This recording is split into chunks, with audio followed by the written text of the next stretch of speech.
చేగొండ ఎర్రరామజోగయ్య ఆయన ఒక వ్యక్తి కాదు, ఒక వ్యవస్థ, ఒక శక్తి. రాజకీయాల్లో శత్రువులు లేని అజాత శత్రువు. అతను ఇన్ఛార్జ్ సీఎంగా చేశాడు, ఆంధ్రప్రదేశ్లో హోమ్ మినిస్టర్గా చేశాడు. అతను చేయని పదవులు పార్లమెంట్ సభ్యుడిగా చేశాడు. ఎప్పుడు చేసినా ఆంధ్రప్రదేశ్లో తనకంటూ గుర్తింపు, తనకంటూ ఒక అనుచర గణం. ముఖ్యమంత్రిని సైతం కూడా ఎదిరించే గొప్ప ధైర్యశాలి. ఏ రోజు రాజకీయాల రూపాయి సంపాదించుకోకుండా ఉన్న ఏకైక వ్యక్తి. 84 సంవత్సరాల వయసులో ఆంధ్రప్రదేశ్లో రాజకీయం మారాలి, మూడవ ప్రత్యామ్నాయం రావాలి. అంబేద్కర్ భావజాలం ప్రకారం అందరికీ రాజకీయ ఫలాలు అనుభవించాలి. 89% సప్రెస్ గ్రూప్స్, ముఖ్యంగా కాపు, తెలగ, బలిజ, ఈ ముగ్గురు చైతన్యవంతంగా అయ్యి పవన్ కళ్యాణ్ సీఎం కావాలనే ఒకే ఒక ఆలోచనతో ఆయన జీవిస్తున్నాడు. ఎందుకంటే ఒకప్పుడు ప్రజారాజ్యం అప్పుడు 2 సంవత్సరాలు కాంగ్రెస్ పార్టీ ఎంపీగా ఉన్నా రిజైన్ చేసి చిరంజీవి గారి కోసం ప్రజారాజ్యంలో చేరాడు. ఆ తర్వాత ఆయన ఒకప్పుడు నర్సాపురం ఎంపీగా పనిచేశాడు, పాలకొల్లు ఎమ్మెల్యేగా. ఇప్పుడు దాదాపు ఉభయ రాష్ట్రాల్లో ఆయన శిష్యులు చాలామంది ఉన్నారు. రాజకీయాల్లో మచ్చలేని నాయకుడు. 17 సంవత్సరాల వయసులో దొడ్డిపట్ల అనే గ్రామానికి మున్సిపుగా చేసిన ఆ వ్యక్తి ఈ రోజున ఆయన కోరుకుంటుంది ఏంటి? సామాజిక చైతన్యం, సమాజంలో మార్పు రావాలి, మూడో ప్రత్యామ్నాయం రావాలి, పవన్ కళ్యాణ్ గారు లాంటి వాళ్ళు సీఎం కావాలనేది. ఆయన ఒక్కసారిగా ఆయన వ్యక్తిగత జీవితంలో ఇప్పుడు ఆయనకున్న ఎంపీ పింఛన్తో ఆయన ఒక సామాన్యమైన ఒక గృహంలో జీవిస్తున్నాడంటే ఆయన అర్థం చేసుకోవాలి. అటువంటి వ్యక్తి ఆంధ్రప్రదేశ్లో పలుదప్పాలుగా రాజ్యాధికారం ఆ రోజు కాపులు వేస్తే మీరు అధికారంలో వచ్చారు జగన్మోహన్ రెడ్డి గారు, కాపులు కావాల్సిన రిజర్వేషన్ ఇవ్వండి అని పలు దపాలుగా కాపు సంక్షేమ సేన స్థాపించి దాని ద్వారా లెటర్లు సంధించడం జరిగింది జగన్మోహన్ రెడ్డి గారికి. ఏ రోజు కూడా ఆయన పట్ల ఏ రోజు స్పందించాలా, దానికి ప్రత్యుత్తరం ఇవ్వాల ప్రభుత్వం తరపున. ఇక చివరికి కాపుల కోసం చైతన్యం తీసుకురావడానికి బీజేపీకి ఆర్ఎస్ఎస్ ఎలానో జనసేనకి కేఎస్ఎస్ ఎలా అనే ఉద్దేశంతో కాపు సంక్షేమ సేనని రాష్ట్ర వ్యాప్తంగా అన్ని నియోజకవర్గాల్లో ఏర్పాటు చేసి అధ్యక్షులు నియమించడంతో పాటు దాని నుంచి ఐటీ విభాగం, ఎన్ఆర్ఐ విభాగం, తర్వాత యూత్ విభాగం, మహిళా విభాగం, అనేక విభాగాల్లో స్ప్రెడ్ చేసి రాష్ట్ర వ్యాప్తంగా కాపు సంక్షేమ సేన ద్వారా పవన్ కళ్యాణ్ గారికి జనసేన అధికారులు అవడానికి ఆయన చేస్తున్న కృషి అనిర్వచనీయం. దేవిలాల్ తర్వాత దేశంలో అత్యంత సీనియర్ నాయకుడు హరిరామజోగి గారు. అటువంటి వ్యక్తి ఈ రోజున రాసే లెటర్లో భాగంగా ఈరోజు రాసే లెటర్లో చూసుకుంటే కనుక నిన్న ఏ విధంగా స్పందిస్తాడు ఈ పొత్తులపైన అందరూ ఎదురు చూస్తూ ఉన్నారు. ఈయన రాసిన లెటర్లు ఒక్కసారి చూసుకుంటే ఓట్ల సంక్షోభానికి ఏది తెర అని చక్కగా రాయగలిగాడు. తెలుగుదేశం జనసేన రాబోయే ఎన్నికలు 175 సీట్లో దాదాపుగా నిన్న ప్రకటించిన సీట్లు ఎన్ని సీట్లు గెలవగలవు? 57 సీట్లు ఇంకా ఉన్నాయి బీజేపీతో కలిసి వెళ్ళాలని చెప్పేసి అన్నాడు. అదే సమయంలో కమ్మవారికి 24 సీట్లు, రెడ్లకు 17 సీట్లు, కాపులకు 15 సీట్లు, బీసీలకు 25 సీట్లు, జనాభా ప్రాతిపదికన సామాజిక న్యాయం ఇక్కడ నిన్న జరిగిందా అనేది ప్రశ్నించాడు. అదే సమయంలో 4% ఉన్న రెడ్లకి ఇన్ని సీట్లు ఎట్లా ఇస్తారు? కమ్మవారికి 4% ఉన్న వారికి 24 సీట్లు ఎలా ప్రకటిస్తారు టీడీపీలో అని ప్రశ్నించారు. అదేవిధంగా 6% ఉన్న రెడ్లకి 17 సీట్లు ఎలా ఇస్తారని ప్రకటించారు.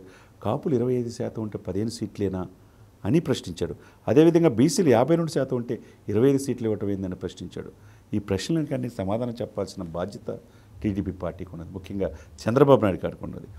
ఈ సీట్ల పంపకాల మధ్య మిత్రపక్షంలో న్యాయం ఎలా జరుగుతుంది? 24 అసెంబ్లీ, 3 పార్లమెంట్ సీట్లు ఇస్తే జనసేన సైనికులు సంతృప్తిగా ఉన్నారంటే అది లేదు అని బాహాటంగానే తన లెటర్ ద్వారా తెలియజేశాడు.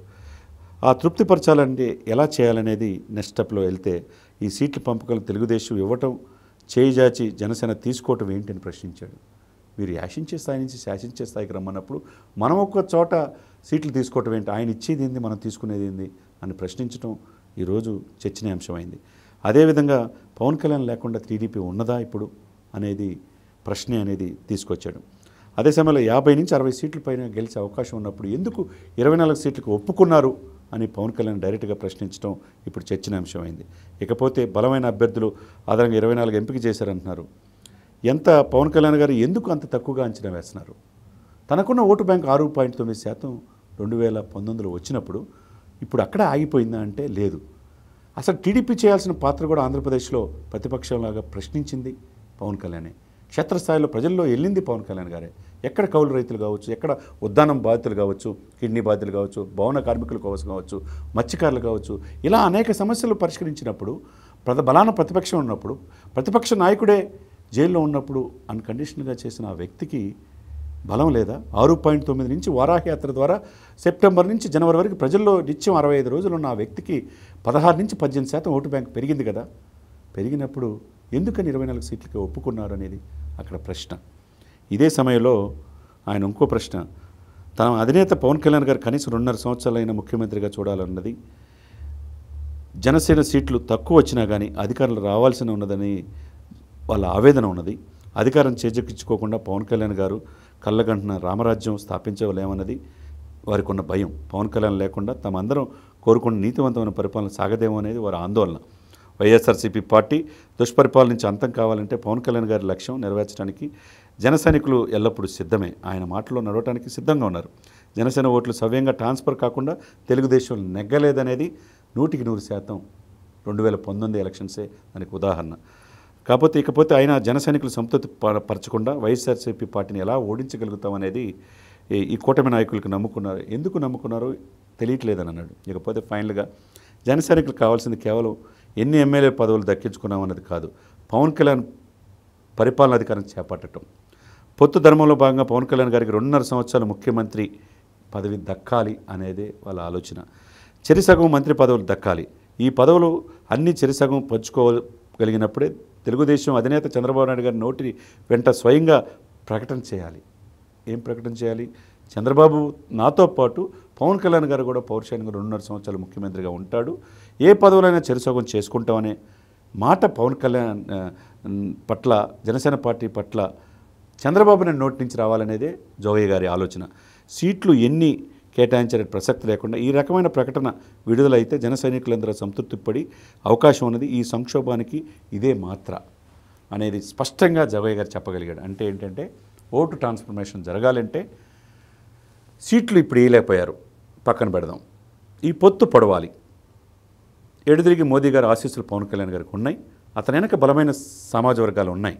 వీళ్ళందరూ ఓటు పోలరైజేషన్ టీడీపీకి రావాలి అంటే, టీడీపీ జనసేన అధికారంలో రావాలి అంటే, బీజేపీ కూడా కలిసి జగన్మోహన్ రెడ్డి గారు ఎదుర్కోవాలంటే 2.5 సంవత్సరాలు నాతో పాటు సీఎం పదవి పవన్ కళ్యాణ్ గారు కూడా వస్తుంది. మిగతా పదవుల్లో కూడా సొగభాగం ఉంటుంది, 1/3 అని ఎప్పుడు పవన్ కళ్యాణ్ గారు అంటమే కాదు. ఆ మాట చంద్రబాబు నాయుడు నోటి నుంచి ఉంటేనే జనం నమ్ముతారు. వాళ్ళందరూ నమ్మినప్పుడే ఓటు ట్రాన్స్ఫర్మేషన్ టీడీపీ సైకిల్కి వెళ్తుంది అనేది డైరెక్ట్గా చెప్పగలిగాడు. కాబట్టి జోగయ్య గారికి ఈ సందర్భంగా ఆయన ధైర్యం, మొండితనం, రాజకీయాల్లో రావాలంటే గట్స్ ఉండాలి, పోరాట పటిమ ఉండాలి, ఎదగాలి అనే తీరు నేటి తరం అనేక మంది యువతకి మార్గదర్శకంగా ఉంది.